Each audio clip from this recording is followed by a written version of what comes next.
Should I watch Manos in the Hands of Fate?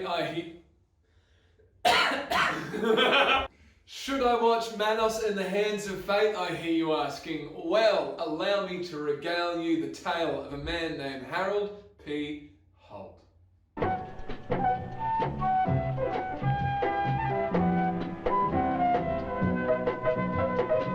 One night, I like to imagine over a couple beers, Harold P. Holt and one of his buddies were talking about how easy it would be to make a movie. See, Harold thought it would be really easy, his friend thought otherwise. So they arrived at a wager. Harold P. Holt was going to make a magnificent movie and unveil it at a glitzy Hollywood opening night. Who won the bet, you ask? Well, we did, because we get to watch this beautiful, beautiful movie.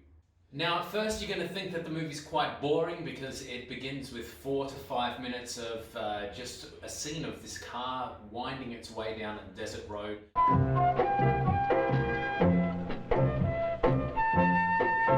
Lots of experimental jazz over the top. Originally, this scene was supposed to be a chance for them to roll the opening credits over it. However, they never figured out how to do that, so they just left the scene in. The story begins with mum, dad and a daughter who are on a road trip. They get lost and end up on an isolated farm where they're greeted at the door by the infamous Torgo.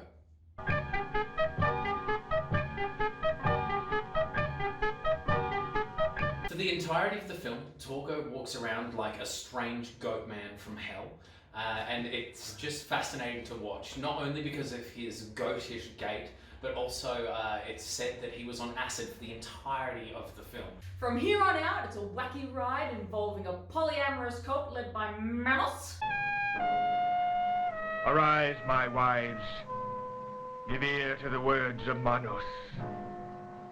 Arise, my wives, and hear the will of Manos. It's hard to explain the plot because I don't think there is a plot. So the movie had so many technical difficulties, starting with the camera that could only film 30 seconds at a time, and ending with editors realizing that they didn't actually record any sound. So what they did was, instead of bringing back the cast, they just got 3 male actors and 1 female actor to redub the entire thing. Oh my God. Mike, what was that? Probably some animal in the desert. Nothing to be afraid of. Scared, Mike. So, at times, the movie just sounds like a strange Monty Python sketch. King of the who? The Britons.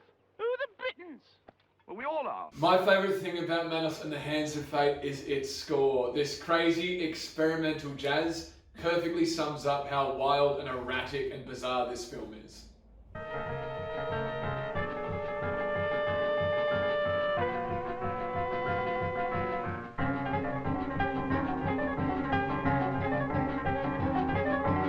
My favourite thing about Manos in the Hands of Fate is the giant oil painting of Harold P. Holt that they commissioned for the movie. It's an image of Manos and they loved it so much that they used it for about 3 or 4 minutes of screen time over the course of the film.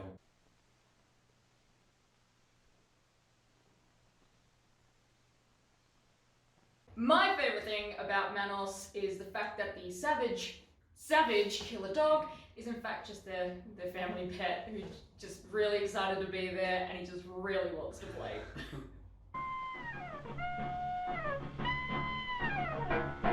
So get around Manos in the Hands of Fate and honour the legacy of really going all in on a bet.